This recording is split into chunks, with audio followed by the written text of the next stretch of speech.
J'ai donné 700 € par semaine à mes parents, mais ils ne sont pas venus à la fête d'anniversaire de mon enfant.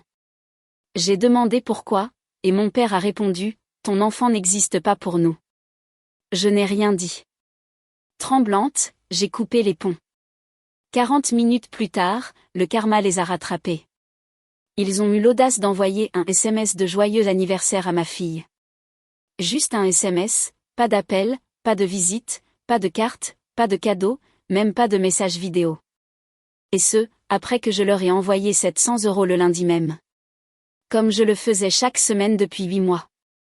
C'était presque drôle si ce n'était pas si dégoûtant. Mes parents, qui n'avaient pas travaillé un seul jour depuis plus d'1 an, n'avaient aucun problème à dépenser de l'argent pour des bêtises sur Amazon ou à passer leurs week-ends entiers au casino.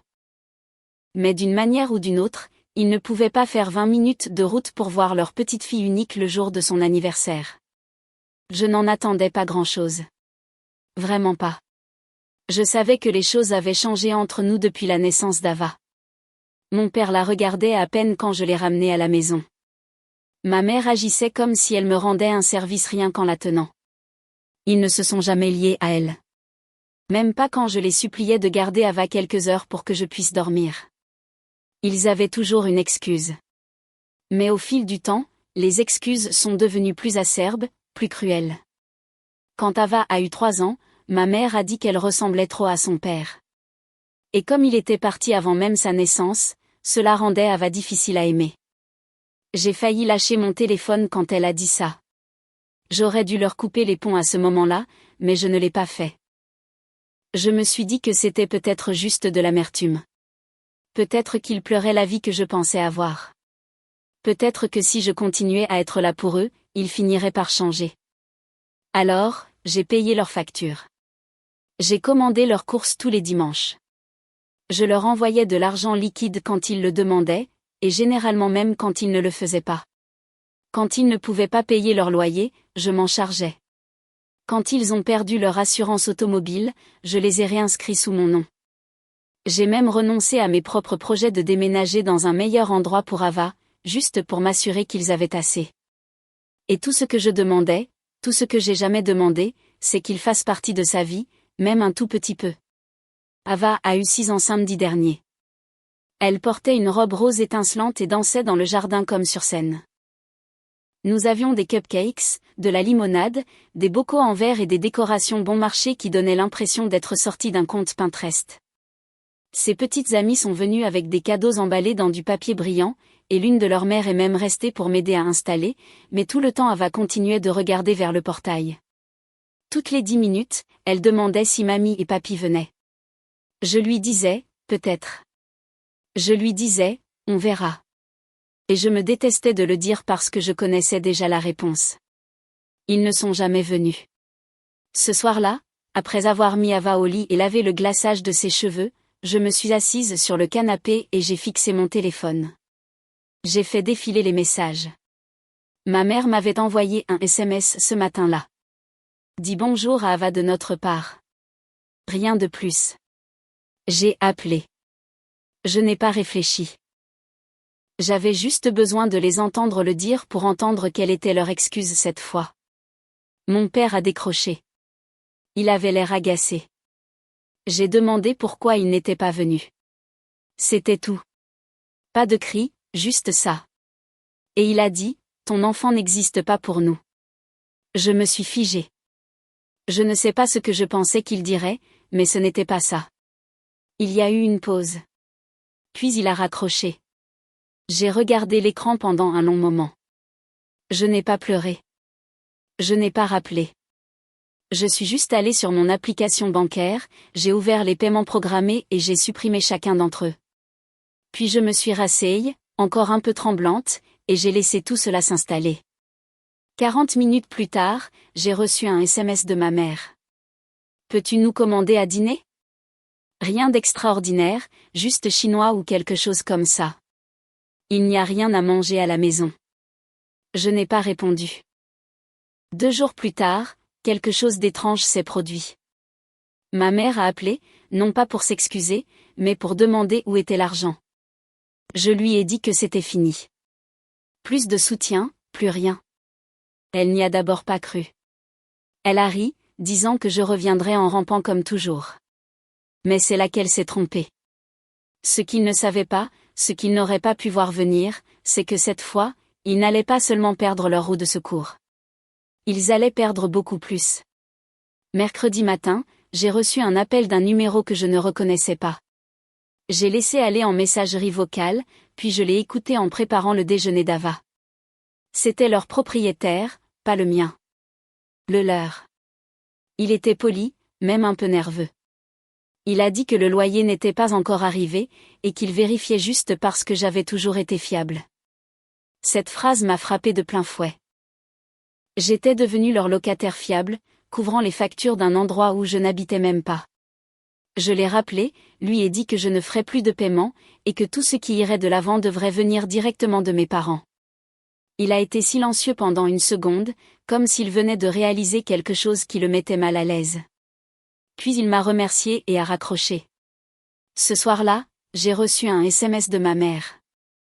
Pas de salutation, pas de questions, juste « Alors, tu nous laisses vraiment sans rien ? Es-tu fier de toi ?» Je l'ai regardé pendant un long moment. Puis, j'ai bloqué son numéro. Je n'avais pas besoin d'une autre culpabilisation déguisée en conversation. Pas cette fois, mais ils ne se sont pas arrêtés.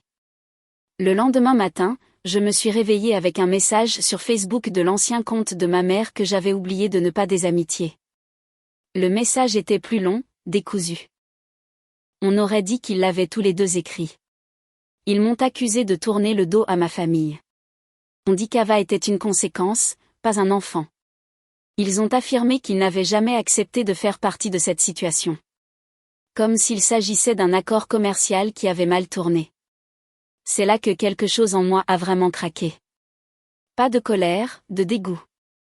J'ai appelé mon frère cet après-midi-là. Ryan a 5 ans de plus que moi, vit dans le Colorado avec sa femme. Nous parlons occasionnellement, mais généralement juste des nouvelles, des vœux pour les fêtes, ce genre de choses. Donc, je savais que je pouvais lui faire confiance.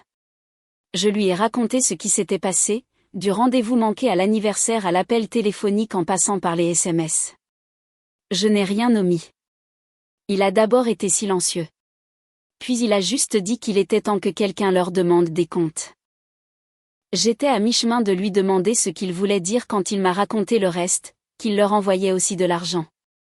Pas autant, mais assez pour les aider avec leurs factures de téléphone, leurs courses, les frais de voiture. Je n'en avais aucune idée. Il a dit qu'il ne me l'avait jamais dit parce qu'il ne voulait pas donner l'impression qu'il ne me faisait pas confiance pour gérer ça. La vérité, c'est qu'il pensait que si nous continuions tous les deux à les soutenir, ils finiraient par s'adoucir. Ouvrir leur cœur à Ava. Il a dit qu'il était clair maintenant qu'il ne le ferait jamais. Le lendemain matin, ma mère a rappelé, cette fois d'un numéro différent. J'ai décroché. Elle pleurait, furieuse, affolée. Elle a dit que Ryan les avait appelés, leur avait dit qu'ils étaient seuls maintenant, qu'il en avait fini, que leur comportement envers Ava été dégoûtant et qu'il ne le tolérerait plus.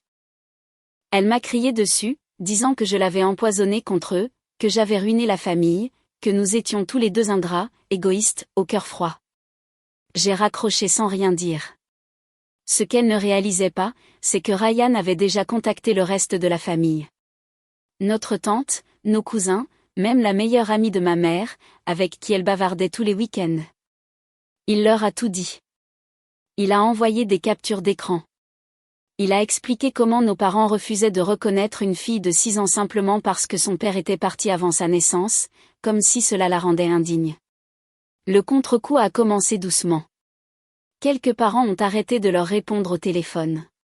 Puis quelqu'un a posté un commentaire passif-agressif sous l'une des photos Facebook de ma mère. Puis les photos d'anniversaire d'Ava partagées ont commencé à être inondées de soutien de la part de personnes qui n'avaient pas commenté depuis des années. Ils perdaient le contrôle du récit, et ils le savaient.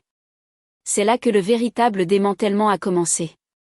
Ils ont commencé à appeler Ryan sans arrêt. Quand il n'a pas répondu, ils se sont présentés chez ses beaux-parents, à 3 états de distance, sans y être invités. Sa femme m'a envoyé une photo de leur caméra Ring. Mes parents se tenaient là sur le porche, l'air de ne pas avoir dormi depuis des jours. C'est à ce moment-là que j'ai réalisé qu'il n'était pas seulement embarrassé. Il se démantelait. Mais ce que nous n'avions vu venir, même pas Ryan, c'est ce qui allait se passer ensuite. Quelque chose de mesquin, de pathétique, et de si public que cela allait mettre à nu tout ce qu'ils essayaient de cacher. Et cette fois, il n'y aurait aucun moyen de le retourner. La semaine suivante, c'était calme. Trop calme. Pas de SMS, pas d'appels de numéros inconnus, pas de messages Facebook manipulateurs de comptes fantômes. Pour la première fois depuis des mois, je ne me réveillais pas avec du chantage émotionnel ou des messages vocaux culpabilisants. Au début, j'ai pensé qu'ils avaient enfin compris. Peut-être qu'ils avaient réalisé qu'ils avaient brûlé le dernier pont. J'avais tort.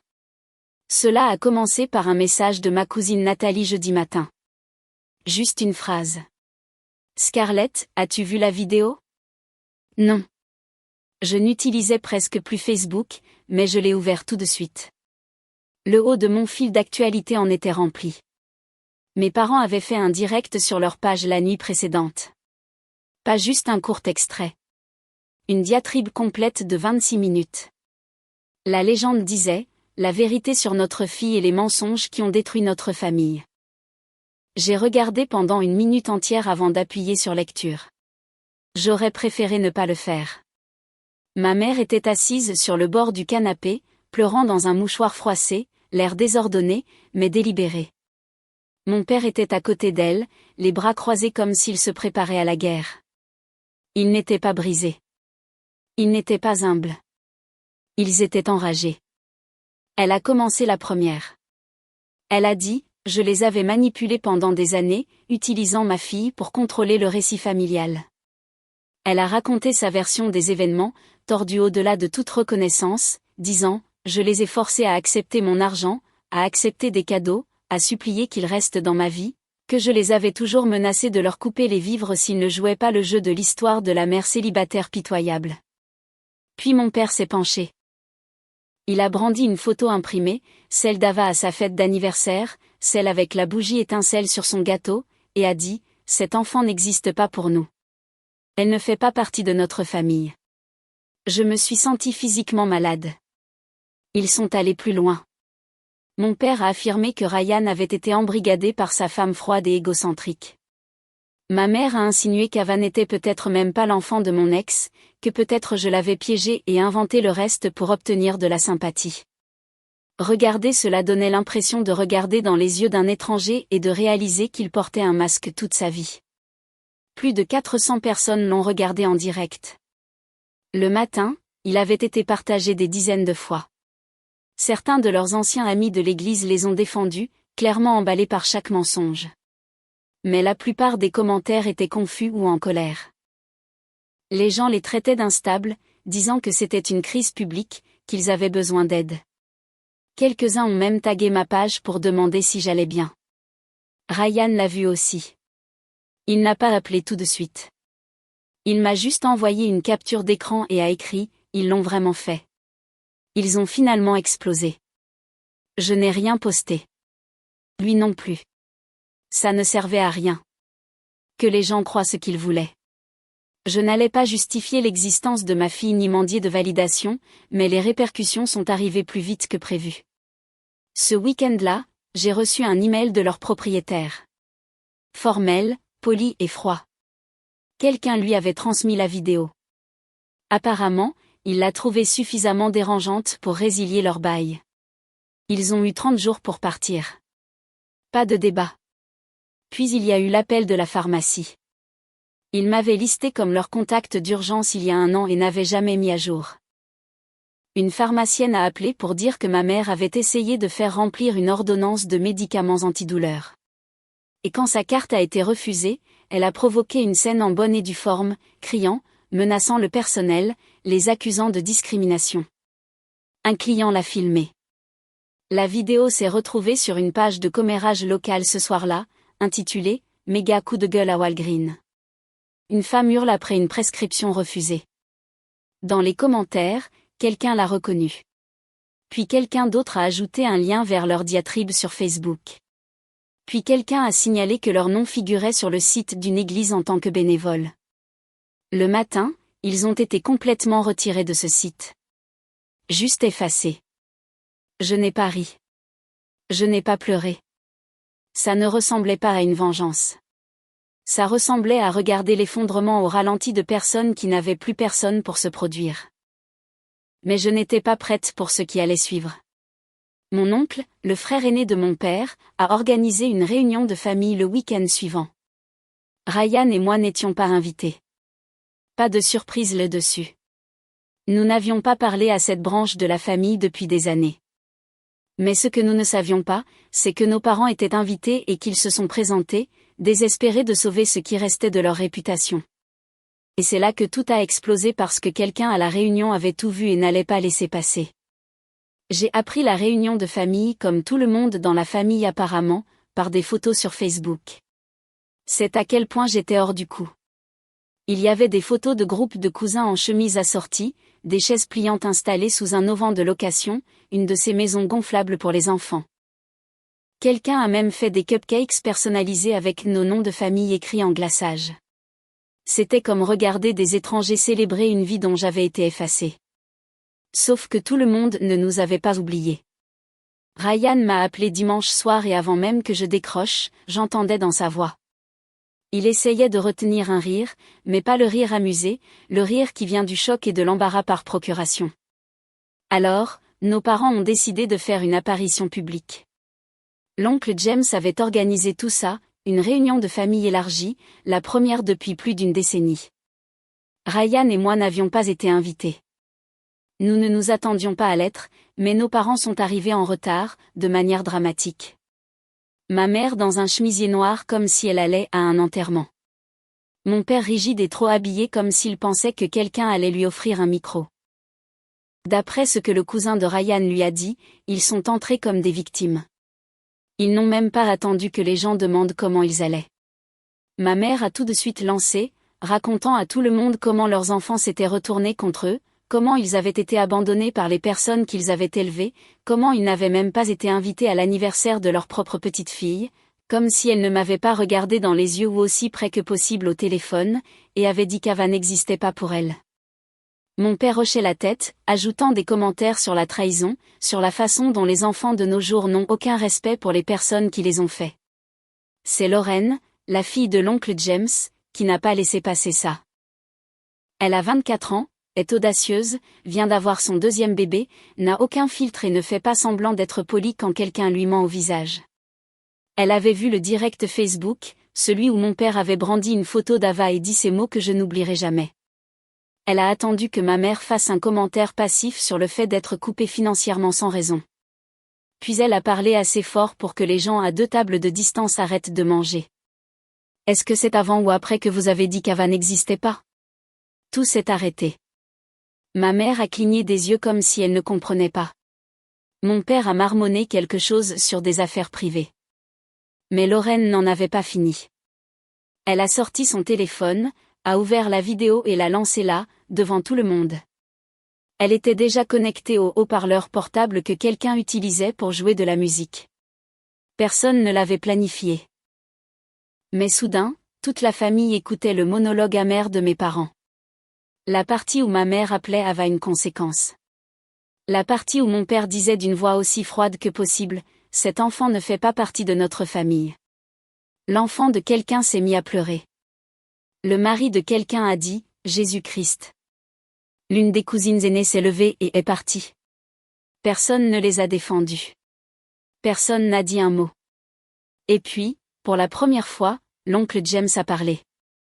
Il s'est levé, les a regardés tous les deux dans les yeux et a dit, « Si c'est comme ça que vous traitez votre petite fille, vous n'avez pas votre place à cette table. » Ma mère s'est mise à pleurer. Mon père s'est levé comme s'il allait dire quelque chose, mais rien n'est sorti. Ils sont partis sans dire au revoir. Mais les dégâts ne se sont pas arrêtés là. La vidéo de la confrontation, oui, quelqu'un l'a enregistrée, a circulé dans le reste de la famille dans les groupes de discussion. Quelques anciennes amies de ma mère l'ont vue aussi. Des personnes sur lesquelles elle s'était appuyée pour obtenir de la sympathie. Des personnes qui croyaient sa version de l'histoire. Lundi matin, elle a supprimé son compte Facebook. Le profil de mon père a été complètement effacé, comme s'ils essayaient d'effacer les preuves. Mais il était trop tard. Leur église les a retirés de la liste des bénévoles. Leurs anciens amis ont arrêté de répondre à leurs appels. Même le groupe de tricot de ma mère, dont elle faisait partie depuis des années, lui a demandé de prendre un peu de temps libre. Ils n'étaient plus coupés de moi. Ils étaient exclus par tout le monde. Mais le coup de grâce est venu de quelqu'un qu'ils n'ont jamais considéré comme une menace. Quelqu'un qui, jusqu'à présent, était resté entièrement à l'écart. Et ce qu'elle a dit allait enfin dépouiller la dernière parcelle de leur fierté devant des gens qu'ils ne pouvaient pas se permettre de perdre. Au moment où le scandale de la réunion de famille a fini de se propager dans la famille, mes parents étaient des fantômes ambulants dans tous les cercles qu'ils contrôlaient autrefois. Ils n'avaient pas seulement perdu moi et Ryan. Ils avaient perdu leur statut, leur image. L'emprise qu'ils exerçaient sur les gens par la culpabilité et la manipulation avait disparu. Pour la première fois, ils ne pouvaient pas tordre l'histoire. Ils étaient acculés par leurs propres mots, leur propre cruauté. Mais la coupe finale, celle qui allait tout rompre pour de bon, ne venait pas de moi ou de Ryan, elle venait de quelqu'un qu'ils pensaient trop vieux pour s'en soucier, trop vieux pour se battre. La sœur de ma grand-mère, tante Virginia, 78 ans, veuve, brutalement directe. Elle avait vécu suffisamment pour savoir que rester silencieux face à la cruauté rendait complice. Elle ne croyait pas aux scènes. Elle croyait aux déclarations. Et quand elle m'a appelé de nulle part un mardi matin, j'ai su que quelque chose se préparait. Nous n'avions pas parlé depuis la naissance d'Ava. Elle avait envoyé un cadeau cette année-là, une couverture tricotée à la main et une carte qui disait « Qu'elle soit plus forte que les gens qui la déçoivent ». À l'époque, je pensais que c'était juste un sentiment doux. Je le comprends maintenant. Elle m'a appelé, m'a demandé comment j'allais. M'a demandé comment allait Ava. M'a dit qu'elle avait vu la vidéo de la réunion, qu'elle était restée silencieuse trop longtemps et qu'elle n'avait plus l'intention de le rester. Puis elle m'a dit qu'elle avait écrit une lettre, une vraie, tapée, signée, et qu'elle l'avait envoyée non seulement à mes parents, mais à tous les parents qui avaient assisté à cette réunion. Je n'ai pas demandé ce qu'elle disait. Je n'ai pas eu à le faire. 2 jours plus tard, j'ai reçu un message de ma mère. Une photo d'une lettre, froissée, ridée, tachée de larmes, étalée sur leur table de salle à manger. Et en dessous, une seule phrase. J'espère que tu es heureuse maintenant. Aucune explication, aucune excuse, juste ça. Je n'ai pas répondu. Ryan m'a appelé ce soir-là. Tante Virginia lui avait envoyé une copie de la lettre aussi. Nous l'avons lue ensemble au téléphone. Ce n'était pas en colère. C'est ce qui l'a rendue plus percutante. C'était calme, chirurgical. Cela présentait les faits comme un juge prononçant une sentence. Pas d'émotion, juste la vérité. Elle a cité leur vidéo Facebook. Mot pour mot. Elle a fait référence à leur refus de reconnaître Ava, à leur crise chez Walgreen, à leur habitude de transformer la famille en système de soutien financier tout en n'offrant rien en retour. Elle y a inclus des captures d'écran, même des liens. Elle a écrit que le pardon sans responsabilité n'était qu'un encouragement. Puis elle a terminé par une seule ligne, « Je n'oublierai jamais ». Vous ne faites plus partie de cette famille, non pas parce que nous vous avons dénigré, mais parce que vous avez choisi de renier un enfant. Cette phrase s'est répandue comme une traînée de poudre. Le dimanche, ils étaient officiellement exclus de tous les groupes de discussion familiaux. Les anciens amis les ont désamitiés. Une cousine qui avait l'habitude de partager leurs publications m'a tagué, ainsi que Ryan, dans un commentaire qui disait « Nous vous voyons maintenant. Nous ne voulions pas avant ». Même leur église, à laquelle ils s'accrochaient pour leur image, les a discrètement retirés de la page des bénévoles. Quelqu'un a dû leur envoyer la vidéo, ou peut-être l'ont-ils vue eux-mêmes. Quoi qu'il en soit, mes parents ont arrêté d'y aller. Personne ne les a contactés pour demander pourquoi. Pour une fois, le silence n'était pas à moi de supporter. Ils étaient humiliés, isolés, seuls. Mais je n'avais pas fini. Il y avait une dernière chose que je devais faire. Pas par vengeance, pas pour les blesser, mais pour protéger Ava. Pour m'assurer que leur poison n'atteigne plus jamais elle. Pas de retour en arrière, pas d'excuses soudaines, pas de visite surprise. J'allais rendre cela officiel, discrètement, subtilement, de manière permanente. Il pleuvait le matin où j'ai signé les papiers. Rien de dramatique, juste une douce bruine grise qui donnait à la ville un air plus silencieux que d'habitude. J'avais Ava avec moi. Elle était assise à côté de moi dans la salle d'attente de l'avocat, ses jambes se balançant au bord de la chaise, dessinant tranquillement un dessin d'elle et de sa girafe en peluche. Elle ne savait pas pourquoi nous étions là, et je n'allais pas le lui dire. Pas avant longtemps. Claire, mon avocate, nous a accueillis comme une vieille amie. C'est elle qui m'a aidé à obtenir la garde après la disparition du père d'Ava. Pas de jugement, juste des questions. Elle m'a regardé ce matin-là et a dit, « Je suppose que les choses ont enfin touché le fond. » J'ai hoché la tête et c'était tout ce dont nous avions besoin. J'étais venue pour officialiser, pour m'assurer que mes parents ne pourraient jamais plus se faufiler dans la vie d'Ava. Pas par culpabilité, pas par pitié, pas même par une astuce technique. Nous avons déposé une ordonnance de non-communication, limitée, spécifique, permanente. Elle leur interdirait les visites à l'école, les décisions médicales, de revendiquer des droits de grands-parents devant un tribunal. Le nom d'Ava y était inclus, tout comme le mien. J'ai ajouté une clause à mon testament stipulant clairement que si quelque chose m'arrivait, la tutelle irait à Ryan et à sa femme. Mes parents n'auraient aucun accès légal ou personnel, même pas des visites supervisées. Ensuite, nous avons rédigé une mise en demeure finale, une dernière déclaration officielle. Ne me contactez plus, ni ma fille. Vous ne faites pas partie de nos vies. Toute tentative de contact sera considérée comme une violation et poursuivie en justice. Ce n'est pas une punition.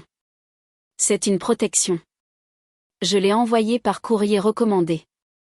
2 copies, une pour chacun d'eux. Je ne m'attendais pas à une réponse et je n'en ai pas eu. Une semaine est passée, puis un mois. Pas d'appel, pas de lettres, pas de compte Facebook cryptique essayant de m'ajouter. Rien. Le silence était étrange au début. Si longtemps, leur bruit remplissait tous les espaces. SMS, messages vocaux, messages passifs-agressifs, demandes d'argent déguisées en préoccupation.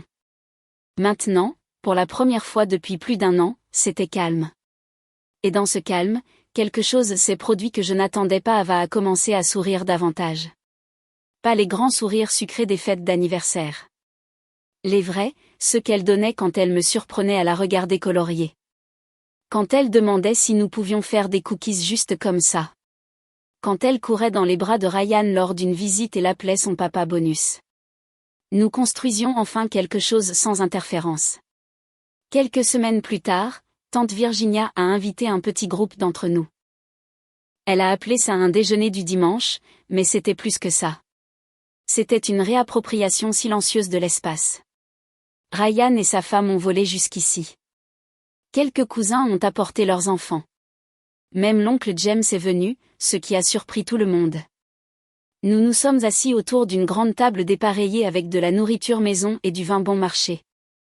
Ava portait une robe tournesol et a donné à tante Virginia un morceau de papier plié, un dessin de toute la famille avec les mots « Merci de me voir ». Personne n'a rien dit tout de suite. Tante Virginia l'a serré dans ses bras et lui a murmuré quelque chose à l'oreille. Ava a hoché la tête comme si c'était la chose la plus importante qu'elle ait jamais entendue. Après le dessert, Lorraine s'est penchée et m'a dit « Il détesterait voir ça ». Je n'ai pas répondu tout de suite, puis j'ai dit « Bien ». Cela signifie que c'est exactement comme ça que ça devrait être. Ils ont choisi de s'en aller. Ils ont choisi leur version de la fierté plutôt que la réalité de l'amour. Ils ont décidé que s'ils ne pouvaient pas contrôler le récit, ils préféreraient être rayés de l'histoire complètement. Alors, je les ai rayés. Et pas seulement légalement, émotionnellement, spirituellement, ligne par ligne.